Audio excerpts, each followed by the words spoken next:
राम कृष्ण हरिमाऊली.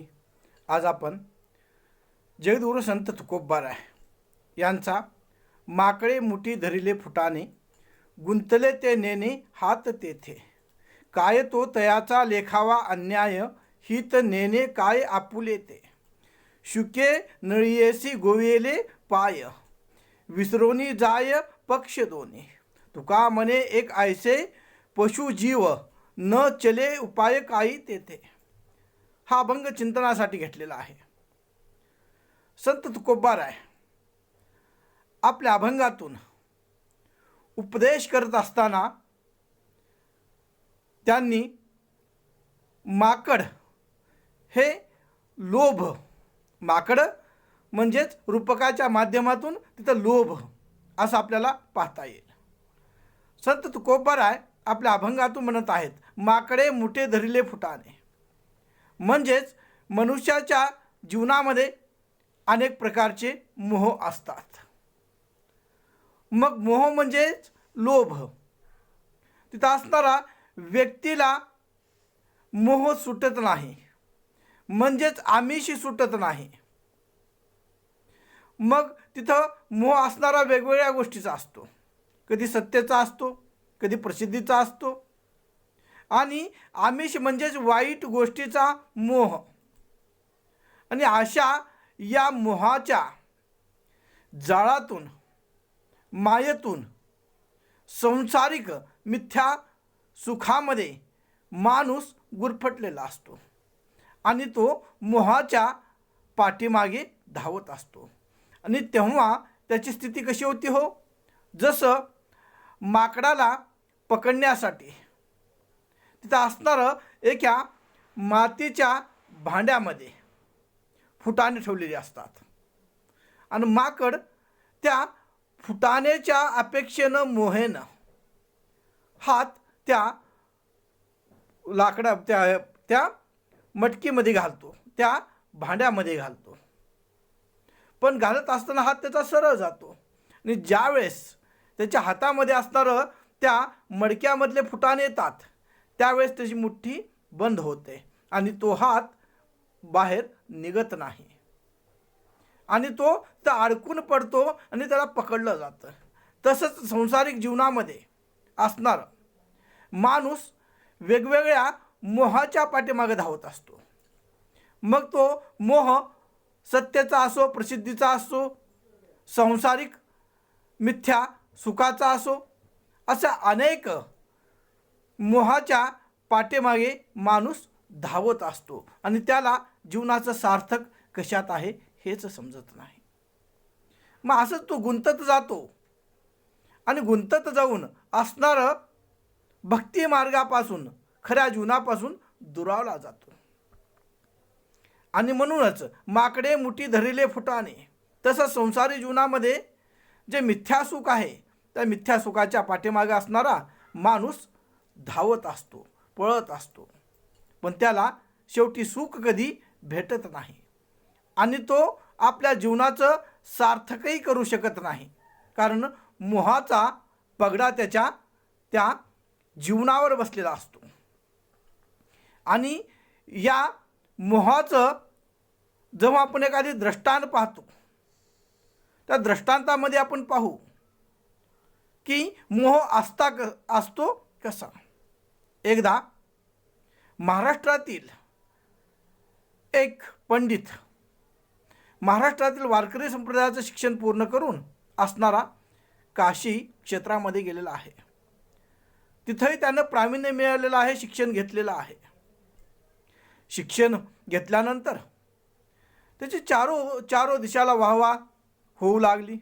पंडित आहेत, महाराज आहेत, सर्व ज्ञानी आहेत असं म्हणून असणारं त्याचा महाराष्ट्रामध्ये काशीहून आल्यानंतर सत्कार ठेवला. सत्कार झाला त्याचा आणि सत्कार झाल्यानंतर तिथं असणारं तो आपल्या घराकडे वाजत गाजत निघाला. लोक चर्चा करू लागले, यांनी काशीमध्ये राहून तिथं असणारं पूर्ण शिक्षण पूर्ण केलेलं आहे, पांडित्य आलेलं आहे, ज्ञान जवळ आलेलं आहे असं म्हणून त्याचा सत्कार वाजत गाजत करू लागले आणि तो आपल्या घराजवळ गेला. घराजवळ गेल्यानंतर त्याची बायको असणारी दारामध्ये उभी आहे, हातामध्ये आरती आहे. नवऱ्याची आरती ओवाळत असताना तिने आपल्या पतिदेवाला म्हणलं, हे पतिदेवा, मला एका प्रश्नाचं उत्तर पाहिजे, काय मी प्रश्न विचारू? तो म्हणाला, अरे मी एवढा विद्वान आहे, भल्या भल्याच्या प्रश्नाची मी उत्तर दिलेले आहेत आणि तू काय विचारणार आहे? चल विचार. त्यावेळेस पत्नीनं आपल्या नवऱ्याला विचारलं, मोह म्हणजे काय? आता याला काहीच सांगता येईना. पत्नीनं म्हणलं, तुम्ही पंडित आहात, तर या प्रश्नाचं उत्तर असणारं तुम्ही शोधून मगच घरी या. आता पंडिताला काही समजत नव्हतं. तो चिंतेनं व्याकुळ झाला. इकडं तिकडं फिरू लागला. फिरू लागल्यानंतर त्याची जी ख्याती होती ते समाचारपत्रामध्ये बरेचदा आलेली होती आणि ते समाचारपत्र बरेच जण वाचत होते. तसंच एक गणिका असणारी, वेश्या असणारी, ती पण पेपर वाचत होती. आणि हा पंडित चिंतातूर असल्यामुळे इकडं तिकडं प्रश्नाचे उत्तर हुडकत फिरत आहे. मग त्यावेळेस त्या गणिकेनं त्या पंडितांना पाहिलं आणि तिला आश्चर्य झालं आणि त्या पंडितापाशी येऊन म्हणाली, अहो महाराज, तुम्ही तर एवढे विद्वान आहात, एवढे ज्ञानी आहात, आणि तुम्ही इथं कसं काय? तेव्हा पंडित म्हणाला, मी एका प्रश्नाचं उत्तर शोधण्यासाठी फिरत आहे, त्या प्रश्नाचं उत्तर मला सापडत नाही. ती म्हणाली, कोणता प्रश्न आहे सांगा तर. तो म्हणाला, तुला काय कळणार आहे, तरी पण सांगा. वेश्या म्हणाली, ठीक आहे. महाराजांनी म्हणलं की मोह म्हणजे काय या मला प्रश्नाचं उत्तरच मिळत नाही. ती म्हणाली, सोपं आहे, यात काय अवघड आहे, मी सांगते, पण माझी एक अट आहे. महाराज म्हणाले, सांग काय अट आहे? तुम्हाला माझ्या माडीवर यावे लागेल. आता हे महाराज पंडित म्हणू लागले, तुझ्या माडीवर मी कसा येऊ, मी महाराज आहे. त्यावेळेस वेश्यानं म्हणलं की मी तुम्हाला 2500 रुपये देते जर तुम्ही माझ्या माडीवर आलात तर, आणि उत्तर पण देते. आता पंडितानं इकडं तिकडं पाहिलं आणि असणारं त्या वेश्याच्या माडीवर गेले. आता वेश्या म्हणू लागली, महाराज इथपर्यंत आलात तर मध्ये या आणि गादीवर बसा. तर महाराज म्हणू लागले, मी तुझ्या गादीवर कसं काय बसू? ती म्हणाली, जर इथपर्यंत आलात अजून तुम्हाला मी 2500 रुपये देते, तुम्ही गादीवर बसा. आता 2500 रुपयेचा प्रश्न होता, त्यामुळे आणि उत्तर मिळणार होतं, त्यामुळे महाराजांनी इकडं तिकडं बघितलं आणि गादीवर बसले. मग वेश्या म्हणाली, ठीक आहे, थोडा वेळ बसा, मी जेवण बनवते, आणि जेवण बनवल्यानंतर तुम्ही जेवण केल्यानंतर 2500 रुपयाने तुमचं उत्तर देते. आता महाराज म्हणाले, मी कसं जेवण करू? ते म्हणाले, मी अजून तुम्हाला 2500 रुपये देणार आहे. आता महाराज ठीक आहे म्हणाले. आणि वेश्येनं जेव्हा जेवण बनवलं त्यावेळेस वेश्या म्हणाली की माझ्या हाताने एक घास खावा. महाराज म्हणाले, मी तुझ्या हाताने घास कसं काय खाणार? वेश्या म्हणाली, मी तुम्हाला अजून 2500 रुपये देते आणि उत्तर देते. मग त्यावेळेस असणारं महाराज जेव्हा जेवायला बसले, वेश्येनं हातामध्ये घास घेतला आणि घास तोंडापुढे नेला. महाराज खाणार तोपर्यंत वेश्येनं एक ठेवून दिली कानाखाली आणि म्हणाली, तुमच्या प्रश्नाचं उत्तर ह्यातच आहे.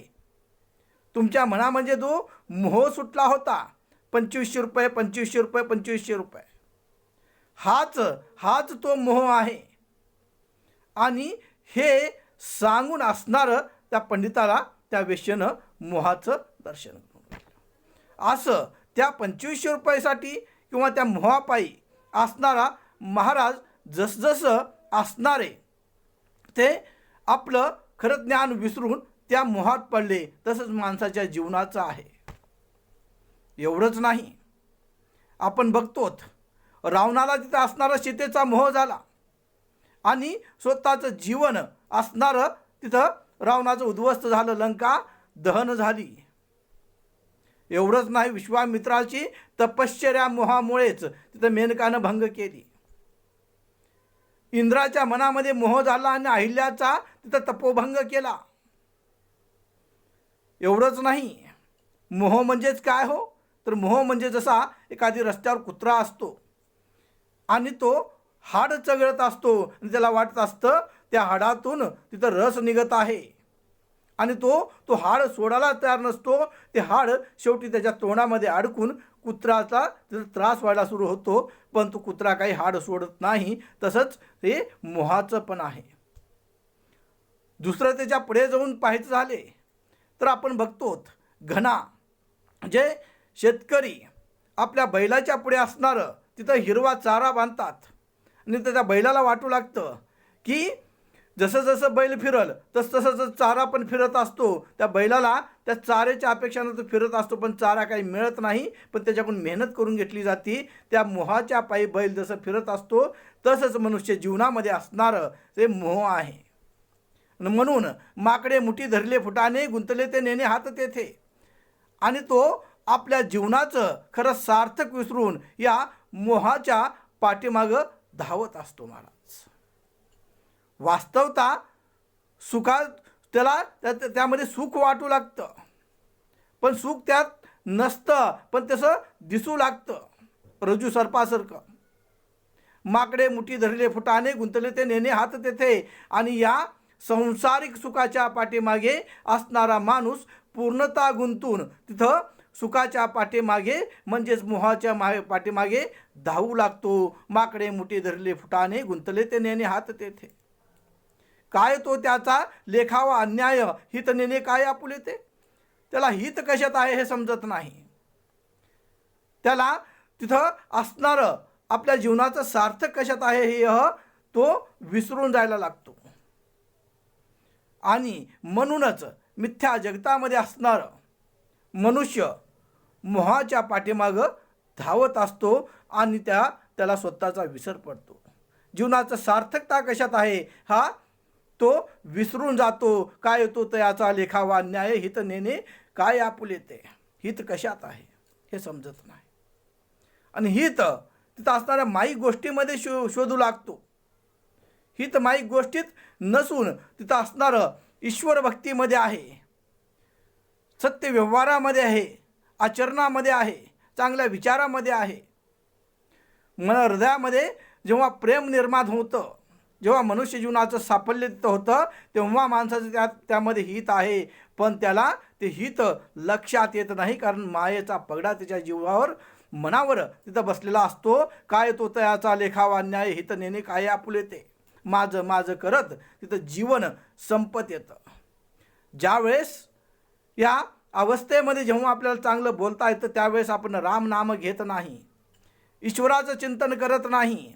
ज्यावेळेस आपल्यामध्ये ते शक्ती असते राम नाम उच्चारणाची, त्यावेळेस आपल्याला वाटतं आता आमचं वय काय, आम्हाला काय करायचं आहे त्या राम राम म्हणून. जेव्हा आमची वृद्ध अवस्था येईल त्यावेळेस आम्ही राम राम म्हणू, राम नाम घेऊ. पण तेव्हा राम राम म्हणायला गेल्यानंतर त्या वाचेची स्थिती बदललेली असते आणि त्या राम रामाचं तिथं उच्चारण चुकतं आणि लांब लांब व्हायला लागतं. आणि सगळे आपले नातेसुद्धा आपल्याला लांब लांबच ठेवू लागतात. म्हणून जोपर्यंत जीवन आहे, जोपर्यंत सत्कर्म करता येतं, जोपर्यंत युवावस्था आहे, तोपर्यंतच भागवत धर्माचं आचरण करायला पाहिजे, नैतिकतेचं आचरण करायला पाहिजे. काय आणि त्यातच हित आहे. काय तो त्याचा लेखावा अन्याय, हित नेणे काय आपले ते. आणि आपलं हित कशात आहे ते ओळखायला पाहिजे. पण आमची स्थिती त्या मोहाच्या पाठीमागे लागून असणारं अविवेकी बनून जाते. म्हणून माकडे मुठे धरिले फुटाने, गुंतले ते नेणे हात तेथे. मिथ्या जगातल्या त्या सुखासाठी आम्ही धावत असतो. असं असणारं तिथं संत तुकोबा आपल्या अभंगातून म्हणतात, हे मोहाच्या पाठीमागे लागून मग ते मोह सत्तेचा असो, प्रसिद्धीचा असो, तिथं असणाऱ्या धनाचा असो, रूपाचा असो, अनेक प्रकारचे मोह माणसाच्या जीवनामध्ये आहेत. पैशाचा मोह आहे, वेगवेगळ्या तिथं असणाऱ्या अनेक मिथ्या जगतल्या त्या गोष्टीचा मोह माणसाच्या जीवनामध्ये असतो. पण तो मोह माणसाला तिथं त्या असणाऱ्या जो एक रेशमाचा किडा असतो, तो रेशम जमा करत असताना जमा करतो आपल्या भोवताली, त्याचं तिथं सराउंडिंग निर्माण करतो, घोसला निर्माण करतो आणि शेवटी त्यातच तो गुरफडून मरून जातो. तसं माणसाची अवस्था आहे महाराज. हे मोह मोह म्हणत आपण सगळं काही जमा करतो आणि त्या जमा करण्याच्या नादात रेशमाच्या किड्यासारखा आमची स्थिती होत असते. म्हणून काय येतो त्याचा लेखावा अन्याय हित नेणे काय आपुले ते. तर माणसाच्या जीवनाचं सार्थक काय आहे? माणसाच्या शरीराचं काही महत्त्व नाही. त्याला तर 4 दिवस ठेवलं तर त्याचा वास यायला सुरुवात होतो. मृत्यूनंतर 1-2 तास जर उशीर झाला तर अंगातून पाणी निघायला सुरुवात होतं. भले त्या जनावराच्या कातड्याचं कमीत कमी तिथं पायाला तिथं वाहन तर होतं, पण माणसाच्या जीवनाचं काही होत नाही. तरी पण माणूस हा मोहाच्या पाठीमागे धावत असतो. काय येतो त्याचा लेखावा अन्याय हित नेणे काय आपले ते. आणि माणूस विसरायला लागतो, अरे माझं हित कशात आहे. आज क्षणिक सुखामध्ये आम्हाला आनंद वाटू लागतो. आज माणसाला एक क्षणिक सुख, तात्पुरतं सुख, तिथं असणारं मनाला मनोरंजन, मनाला असणारं सुखद भावना थोड्या वेळासाठी तिथं आपल्याशा करून जातात, पण चिरकालच टिकणारा आनंद त्याला त्यातून प्राप्त होत नसतो. पण यासाठी सद्गुरूची कृपा व्हावी लागते की खरं ज्ञान काय आहे, खरं जीवन काय आहे आणि जीवनाची सार्थकता काय आहे हे लक्षात येण्यासाठी माणसाला ह्या मोहापासून दूर व्हायला पाहिजे. आणि ती शक्ती असते ते संतांच्या त्या जीवनामध्ये, साहित्यामध्ये, त्यांच्या शिकवणीमध्ये, त्यांच्या व्यवहारामध्ये. आणि म्हणूनच तिथं मनुष्य जो आहे ते मोहामध्ये अडकलेला आहे. म्हणून माकडे मुठी धरले फुटाने गुंतले ते नेणे हात तेथे. सत्ता कायमस्वरूपी नसते. माणसाचं जे युवा अवस्था आहे, अवस्था आहेत, बालपण आहे, युवा अवस्था आहे, तारुण्य आहे, वृद्धापकाळ आहे, हे चिरकाल टिकत नसतं. पण माणसाला त्यावर गर्व असतो, तिथं मोह असतो आणि त्या मोहापायी तो स्वत्व विसरतो आणि जिथं जीवनाचं सार्थक नाही तिथं जमवायला सुरुवात करतो महाराज. आणि म्हणून पुढे संत तुकोबाराय म्हणतात, शुके नळियेसी गोविले पाय विसरोनी जाये पक्ष दोन्ही. इथं शुके म्हणजे पोपट. पोपट असणारा पोपटाला पकडण्यासाठी तिथं त्याच्यासमोर एक तार बांधलेली असते आणि त्या तारावर एक नळी लटकवलेली असते. त्या नळीच्या पुढे तिथं असणारं खाद्य ठेवलं जातं आणि पोपट त्या खाद्याला पाहून त्या नळीवर बसतो. पण नळीवर जसा बसतो नळी फिरायला सुरुवात होते आणि नळी फिरायला सुरुवात केल्यानंतर ते पोपट आपल्याला आधार मिळावा, आपण खाली जमिनीवर पडू नये म्हणून त्या नळीला घट्ट धरतो आणि तो उलटा लटकतो. आणि उलटा लटकल्यानंतर त्या पोपटाला दिसू लागते जमीन फार खोल आहे आणि आपण तिथं पडू खाली. पण त्या पोपटाला हे लक्षात येत नाही की ईश्वर शक्तीने त्याला तिथून पंख मिळालेले आहेत. त्या पंखाच्या माध्यमातून तो तिथून सुटू शकतो, तो उडू शकतो, आकाशात विहार करू शकतो. पण तो स्वत्व विसरलेला असतो आणि शेवटी त्याला तो पोपट पकडणारा पकडून नेत असतो, शिकारी पकडून नेत असतो. तसंच माणसाचं आहे. शुके नळियेसी गोविले पाय विसरोनी जाये पक्ष दोन्ही.